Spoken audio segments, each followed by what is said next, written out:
This is a short video to act as an introduction to FCDO's Supplier Code of Conduct. The target audience for this video is suppliers who are delivering official development assistant contracts which contain the Code of Conduct in their terms and conditions. This session will cover an introduction to what the code is and then a breakdown of the compliance process, covering what HQ assessments are, how annual declarations are delivered, and what a deep dive function is. So what is the FCDO Supplier Code of Conduct? It forms part of your contractual terms and conditions, and it gives FCDO a mechanism to ensure that partners are providing value for money and demonstrating ethical best practice throughout their supply chains. As a supplier, you're responsible for working to the standards set by the code and making sure that they're passed down through your supply chain. And you're also responsible for reporting to FCDO on behalf of that supply chain. Compliance with the code is monitored by our supply chain risk team, who can be contacted at supplychainrisk@fcdo.gov.uk. The code is applied at different levels based on the value of the portfolio held.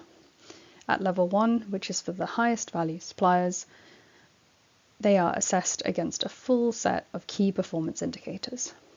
At level 2, they're assessed against a subset of key performance indicators, and at level 3, suppliers are not assessed against key performance indicators, but they are held to abiding by the overarching principles of the code.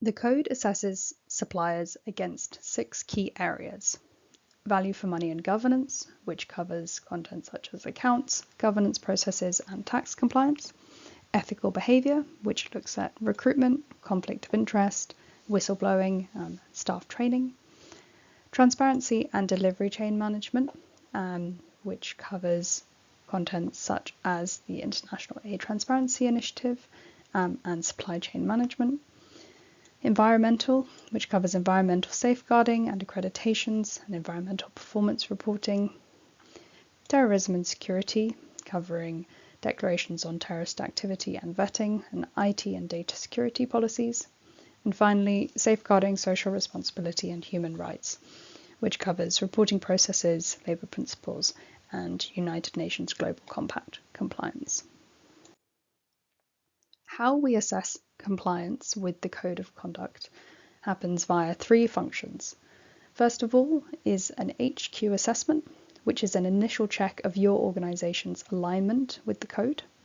Second is the annual review, which is a yearly declaration of continued compliance. Finally, we may conduct deep dives or contract level checks if necessary, where triggered by risks or issues arising during program delivery. How the compliance process works is as followed.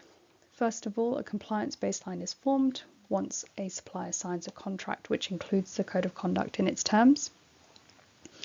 We form the compliance baseline by asking the supplier to submit the required documentation and declarations for the HQ assessment via the Jagger portal, which is FCDO's procurement portal, and they also submit supply chain maps in the required template alongside this. FCDO then assesses this submission and shares the results with the supplier. Where 100% compliance with the code has not been achieved, compliance plans will be created if necessary to support a partner to achieve compliance. Moving forward into implementation, once an HQ assessment has been completed, every year after that, FCDO will solicit an annual declaration of compliance from suppliers, ensuring that documents and declarations are all up to date. If necessary, FCDO may conduct themed deep dive assessments of suppliers or specific contracts where driven by risk. So, first of all, what is the HQ assessment? So this is where we check your compliance as a supplier to the code at an organisational level. If you're a level 1 supplier, we assess you against a set of key performance indicators for each code area. If you're a level 2 supplier, we assess you against a smaller subset of these key performance indicators. The evidence we request against each KPI will be either a policy or process, an explanation of how you manage particular risks, or a declaration of compliance. You enter your responses and documentation into Jagger, which is FCDO's online procurement platform. Alongside this, you submit a supply chain map, which a template will be provided to you upon onboarding to the code. We will talk about in more detail shortly. This information is then assessed by the Ethics and Sanctions team, and if there are clarifications or questions raised, we work together to address these. If you return to the FCDO Procurement YouTube, you'll be able to find a link to the HQ level compliance assessment and scoring video, which goes into detail about how this process works on Jagger. A question we commonly get asked is what happens if you're non-compliant.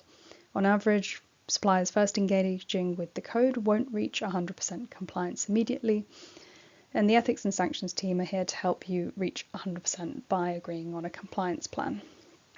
Part of this, we agree timescales for putting in place the missing elements of compliance so that we can work towards a 100% compliance score. In the event of continued non-compliance or consistent failure to adhere to the plan, FCDO will take appropriate action. As part of your initial onboarding and completion of the HQ assessment, we ask you to submit a supply chain map. This is an Excel template used to capture the details of your supply chain partners for each program that you deliver for FCDO. It captures information about any downstream contractual relationships where FCDO funding is being passed down to manage. This may be a subcontract or a grant. It does not capture information about vendor relationships that don't have a material impact on the delivery of the program.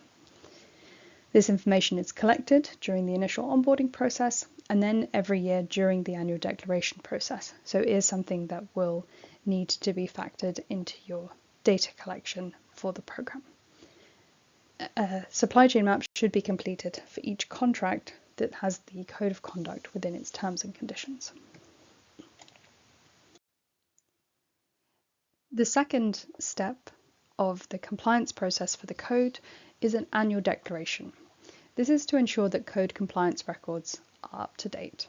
So each year, suppliers will be asked to complete an annual declaration, which involves renewing the declarations and documentation and certifications provided during your initial HQ assessment.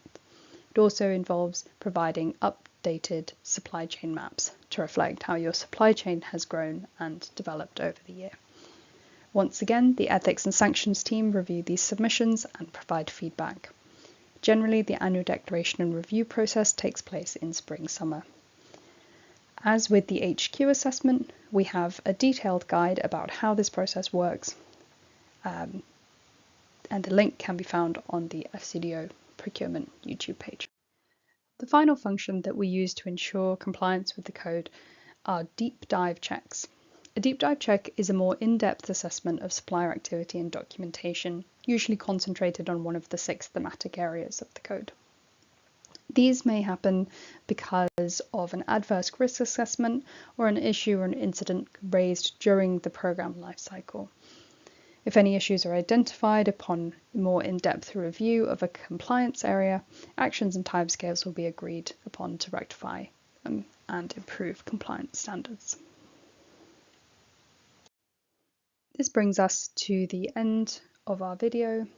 Today we've covered what the Supplier Code of Conduct is and the 3 tools used to monitor compliance.